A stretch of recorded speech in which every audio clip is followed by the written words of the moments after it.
이지만 당장 큰 불편함이 없어 방치하는 경우도 다반사인데요. 이 시간에는 외과 전문의 이재용 원장과 함께 하지정맥류의 증상과 치료에 대해 알아보겠습니다.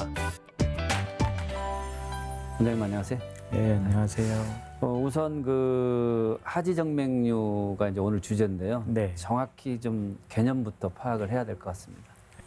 이제 우리 심장에서 혈액이 동맥을 통해서 발끝까지 전달이 되었다가 정맥을 통해서 다시 심장으로 들어오게 되는데요. 이 혈액순환의 통로인 정맥이 늘어나면서 구불구불하게 튀어나오는 게 하지정맥류입니다.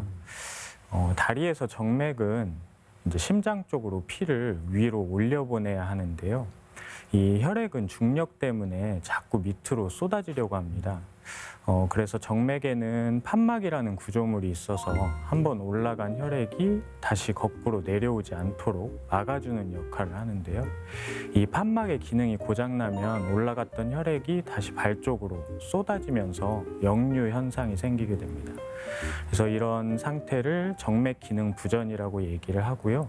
하지정맥류는 이 정맥 기능 부전의 한 가지 증상입니다. 그렇다면 하지정맥류가 없어도 그 정맥에 이상이 있는 경우가 있다는 건가요? 네, 그렇습니다. 한 연구 결과에 따르면 정맥 기능 부전을 가지고 있는 환자분들 중에서 단 20% 정도의 환자분들만 하지정맥류가 있다고 합니다. 이 말은 이제 실제로는 정맥이 고장나 있는데도 겉으로 봤을 때는 아무런 이상이 없는 환자분들이 80% 정도가 된다는 말인데요.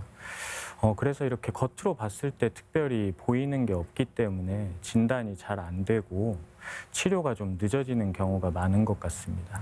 그러니까 그 다리 혈관이 튀어나지 않아도 실제로 정맥이 이상이 있다는 걸 고장이 났다고 네, 볼 수 있는 그렇죠. 거죠. 그러면 하지정맥류를 의심할 수 있는 증상이 있어야 파악이 될 것 같은데요. 네, 맞습니다. 하지정맥 부전에 의한 증상은 사람마다 다 다르고 굉장히 다양한데요.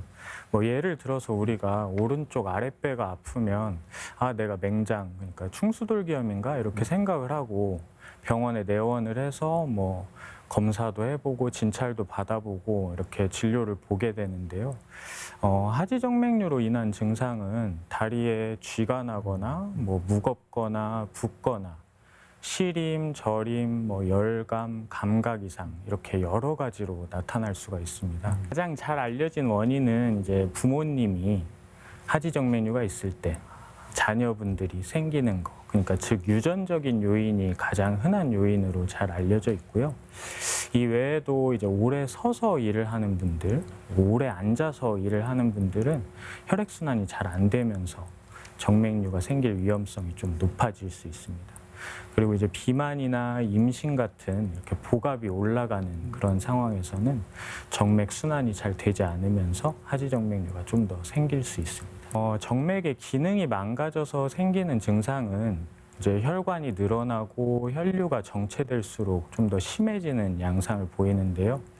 낮에 이제 활동을 할 때는 종아리 근육이 계속 수축을 하면서 정맥 순환을 도와주기 때문에 증상이 좀 좋아지거나 잘 못 느끼고 이렇게 지내시는 분들이 많은데 이제 오후에 쉴 때, 밤에 이제 자려고 누웠을 때 이럴 때 혈류가 정체되고 혈액 순환이 잘 안 되면서 좀 더 증상이 심하게 나타날 수 있습니다. 그래서 이제 저녁에 증상이 심해지는 분들은 내원을 하셔가지고 혈관 검사를 좀 받아보셨으면 좋겠고요. 이제 자다가 계속 쥐가 나거나 다리가 아프고 무겁고 저리고 불편한데 이 병원 저 병원 다녀봐도 치료가 잘 안 되고 힘드신 분들은 꼭 혈관 초음파 검사를 통해서 내 정맥 상태를 확인해 보시면 좋겠습니다. 그 진단은 하지정맥류 진단은 어떻게 이루어지나요? 진단 방법은 가장 좋은 게 혈관 초음파 검사입니다. 혈관 초음파 검사는 기본적으로 대복제 정맥과 소복제 정맥이라는 표제 정맥, 큰 표제 정맥들을 검사를 우선 하게 되는데요. 검사 방법은 서가지고 다리를 누르면서 진행을 합니다. 이런 자세로 검사를 하는 이유는 이제 환자분이 서 있을 때 중력의 영향을 받기 때문에 이제 혈액이 역류를 할 수 있는 그런 조건을 만들어 놓고 검사를 시작하는 거고요. 다리를 누르면서 검사를 하는 이유는 다리를 누르면은 순간적으로 혈액이 위쪽으로 올라가게 되는데 그 올라간 혈액이 초음파를 대고 있으면 거꾸로 이제 쏟아지는 역류가 있을 때 실시간으로 확인이 되기 때문에 그래서 이런 방법으로 검사를 합니다. 검사를 해서 표재정맥의 역류 시간이 0.5초 이상인 경우에 정맥 기능 부전으로 진단을 하고요. 치료를 하게 됩니다. 그 검사 결과 이제 하지정맥류로 판정이 났다면 치료를 해야 되는데 네. 치료 과정은 어떻습니까? 치료 방법은 뭐 어떤 방법이 되었건 이제 고장나 있는 혈관의 혈류를 차단해 주는 게 치료 방법입니다. 혈관을 막으면 피가 안 통하는 거 아니야? 혈액순환이 안 되는 거 아니야? 이렇게 걱정하는 분들이 많은데요. 우리 몸의 혈관은 여러 갈래로 나뉘어져서 연결되어 있는 상태입니다.